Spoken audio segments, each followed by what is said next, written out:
Selamat pagi, selamat siang, selamat malam. Saya ucapkan kepada Ibu dosen dan teman-teman semuanya. Perkenalkan, saya atas nama Niwanti Semayanti. Saya NIM 202020. Di sini saya akan memaparkan mengenai cara penggunaan alat khusus berupa insulin. Insulin digunakan pada pasien diabetes mellitus tipe 2. Kenapa? Karena sel pankreas pada pasien diabetes mellitus tipe 2 sudah tidak dapat bekerja dan berfungsi secara normal, maka dari itu pasien membutuhkan bantuan insulin dari luar. Berikut cara penggunaan alat insulin pada pasien diabetes mellitus tipe 2 secara benar dan baik. Yang pertama, kita siapkan alatnya terlebih dahulu. Di sini saya menggunakan insulin Glucophage Rapid Pen. Kita siapkan jarumnya, insulin, dan kita siapkan alkohol swab. Setelah itu, sebelum kita menyuntikkan insulin ke bagian yang akan disuntikkan, pastikan tangan kita telah tercuci secara bersih. Hal ini bertujuan agar insulin yang akan kita gunakan tidak terkontaminasi oleh bakteri maupun kuman. Nah, daerah mana saja yang dapat disuntikkan insulin? Daerah yang dapat disuntikkan insulin itu daerah yang berotot, seperti pada daerah perut, paha, lengan, dan bokong. Nah, untuk penyuntikannya itu tidak dalam misalnya kita suntikan pada daerah perut. Untuk penyuntikannya tidak disuntikan pada daerah itu saja. Kita akan untuk penyuntikannya disuntikan pada daerah yang berbeda. Misalnya, pada sekarang hari pertama kita suntikan di daerah perut bagian sini. Hari nanti untuk penggunaan misalnya 3 kali sehari kita suntik pada siang harinya di bagian sini, malam harinya bagian sini.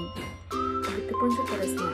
Hal ini berfungsi untuk agar darah yang kita suntikan sebelumnya tidak mengalami bengkak ataupun nyeri pada saat akan kita suntikan lagi. Ya.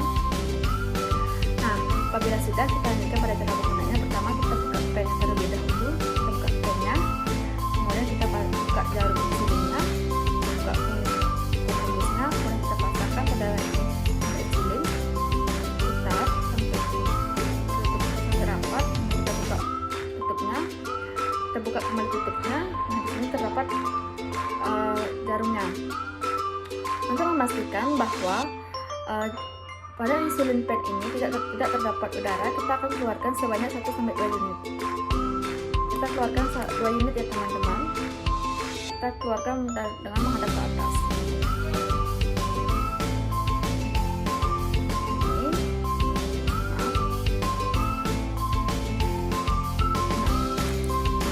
Insulinnya sudah keluar ya teman-teman. Berarti di dalam pen ini tidak terdapat udara.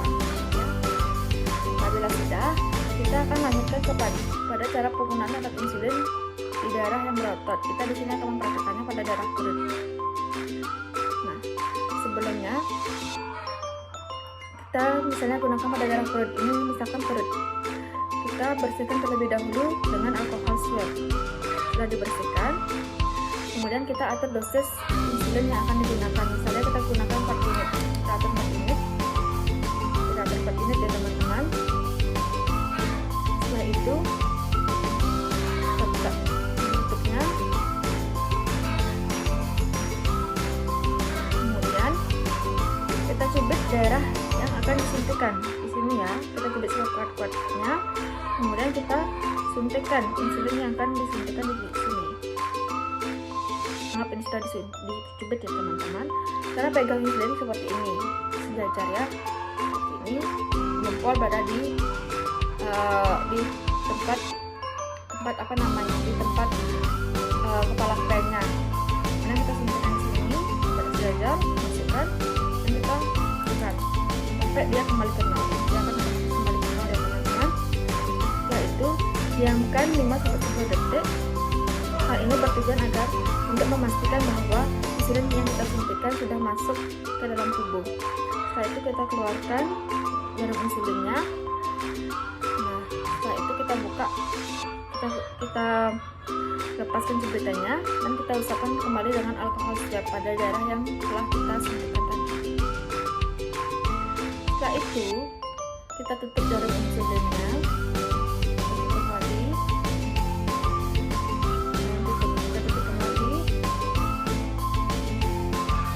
Keluarkan jarum insulinnya. Untuk jarum insulin ini dapat digunakan 1-3 hari. Apabila pada saat penyuntikan sudah terasa nyeri, itu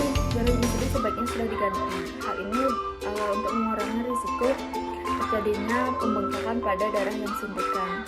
Sudah, jarum kita buang pada darah yang sudah tersedia. Dan pennya kita tutup dan kita letakkan kembali untuk penggunaan selanjutnya pada pasien diabetes mellitus tipe 2. Selanjutnya, untuk penyimpanan alat insulin pen yang belum digunakan itu diletakkan di kulkas dengan suhu 2-8 derajat Celcius.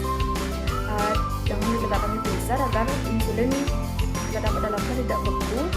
Kemudian untuk insulin yang sudah digunakan itu dapat diletakkan di suhu kamar seperti itu ya. Baik, sekian video dari saya.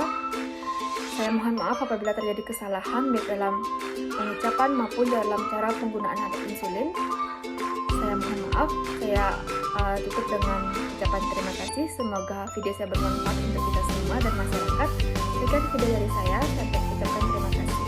Bye bye.